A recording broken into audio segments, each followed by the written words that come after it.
O Fairchild Republic A-10 Thunderbolt II. Sim, o famoso A-10 Warthog, o avião mais intimidador, mais OP e que todo mundo ama. Como ele conseguiu uma reputação de ser o melhor avião de ataque ao solo e de suporte aéreo? E por que os Estados Unidos não conseguem aposentar ele? O A-10 Warthog foi uma ideia que veio lá da Alemanha durante a Segunda Guerra Mundial. Os alemães tinham o Henschel HS-129. Aviões de suporte aéreo de curto alcance já existiam na Segunda Guerra Mundial, especificamente para destruir blindados. O Henschel HS-129, assim como os soviéticos tinham o Sturmovik e o Stuka, o Henschel tinha um canhão de 30mm acoplado e uma pintura com um nariz peculiar. E o A-10 tem um canhão de 30mm acoplado e pinturas no nariz peculiares. É muita coincidência, né? Outro avião feito para combater tanques foi o Junker Ju-87, um avião alemão com uma curvatura na asa, exatamente como o A-10. Vocês já estão pensando o que eu tô pensando? É claro que o A-10 se baseou em todos esses aviões. Na verdade, diversos projetos alemães dessa época viraram realidade com os Estados Unidos, já que graças a uma grande quantidade de dinheiro e mais tecnologia, esses projetos acabaram saindo do papel. Outro avião que também trouxe essa necessidade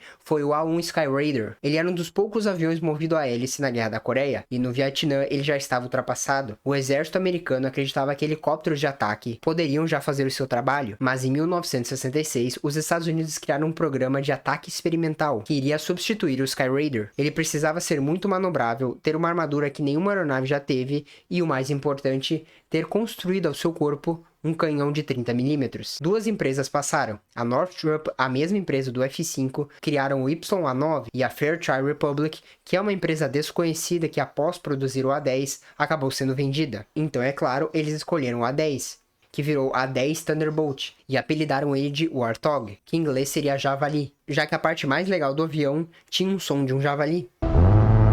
E falando da sua arma principal, o canhão Gal-8A Avenger é uma arma de 800 kg, coberta em um avião que atira quase 4.000 tiros de munição de urânio por minuto, mas ele consegue carregar somente 1.350 tiros no carregador, e com 20 segundos ele já está sem munição. Mas claro que o piloto acaba economizando munição, já que não precisa de tanto assim para desabilitar um blindado. Durante os seus testes, o Avenger teve um travamento durante 18 meses. Isso foi considerado uma arma muito confiável. O canhão é tão grande que o trem de pouso dianteiro não é centralizado. Se ele faz uma curva para a direita taxiando a pista, ele faz mais rápido do que virando para a esquerda. Vai que tu precisa saber disso. Mas não é só do canhão que esse avião sobrevive.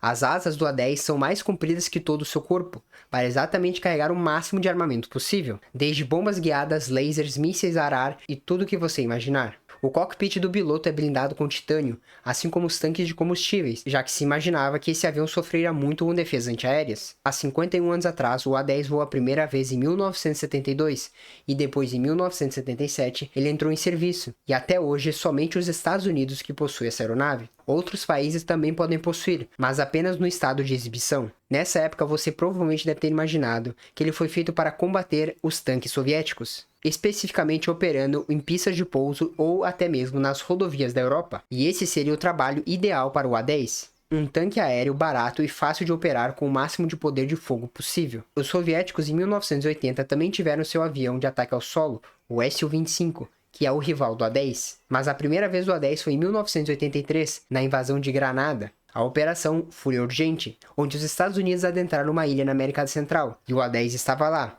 mas ele fez Ele acabou não dando um tiro sequer, mas 8 anos depois veio a sua hora de brilhar. A Guerra do Golfo se iniciou com o Iraque anexando o Kuwait e uma coalizão de 35 países foi feita, e um deles com um avião que não aguentava mais esperar tanto tempo para...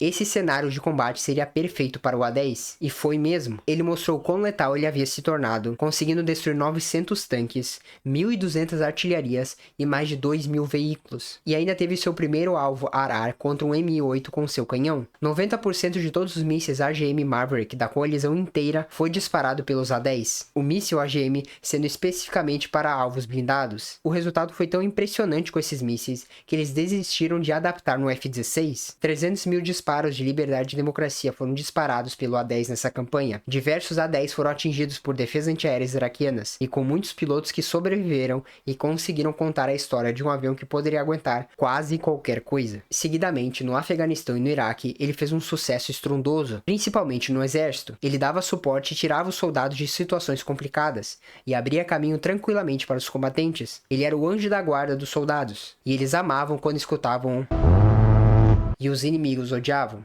Essa confiança dos soldados em saber que lá em cima alguém sempre estava pronto para protegê-los e ajudá-los trouxe a fama que o A-10 precisava, já que nenhum avião da história trouxe tanta confiança para os soldados. Tanto que a primeira vez que o A-10 foi tentado ser aposentado, os soldados deram um grande não e protestaram contra o Congresso. Mas por que ele precisava ser aposentado? Esses cenários onde o A-10 fez a sua carreira de sucesso foi em situações de espaços aéreos que não eram contestados, ou seja, não havia aeronaves inimigas e não tinha tantas defesas antiaéreas assim, ou seja, não havia caças inimigos, provavelmente porque os caças já foram destruídos, e também não havia defesas antiaéreas, que provavelmente os próprios A-10 acabavam destruindo. Sem nenhuma ameaça, o A-10 voava tranquilamente. Claro que a sua capacidade de atacar blindados e alvos perto do chão fizeram ele um avião incrível, mas sem ninguém para atrapalhar ficava fácil. Em um cenário de uma guerra hoje, como é vista na Ucrânia, qualquer soldado com uma arma antiaérea portátil pode ser um pesadelo para o A-10.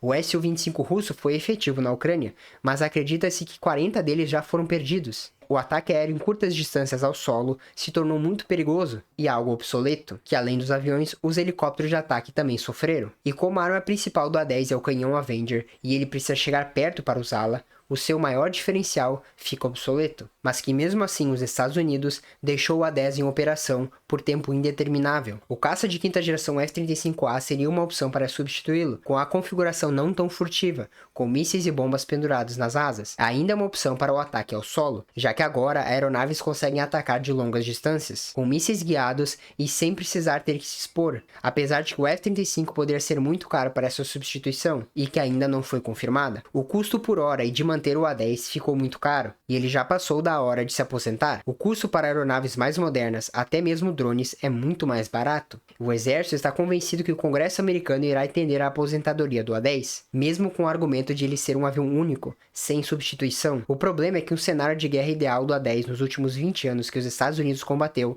não será igual ao futuro. Um confronto contra a China vai ser totalmente diferente, e o A-10 possa ser totalmente obsoleto. Voar baixo talvez não funcione mais contra os radares, e os novos mísseis já são suficientes para abater o A-10, onde sua armadura não vai fazer diferença nenhuma. A missão do A-10 é ser específico para o CAS, que seria Close Air Support, que traduzido seria suporte de aéreo de curta distância. Aviões de multitarefa já conseguem fazer isso, além de, claro, drones que são muito mais baratos de operar. A sua ferramenta principal, mesmo que intimidadora, com a sua munição penetrante, consegue penetrar 70 mm de armadura, mas ela não aguenta penetrar uma armadura de um T-72 modernizada, com 80 mm de armadura.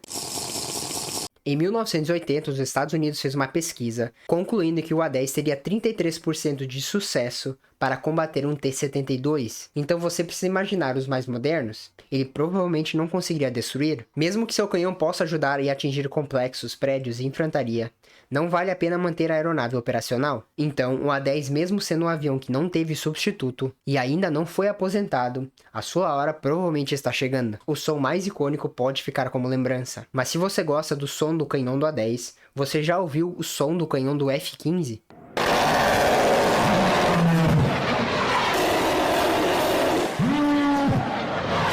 Se você gostou desse vídeo, curta, comente e se inscreva no canal. Até a próxima!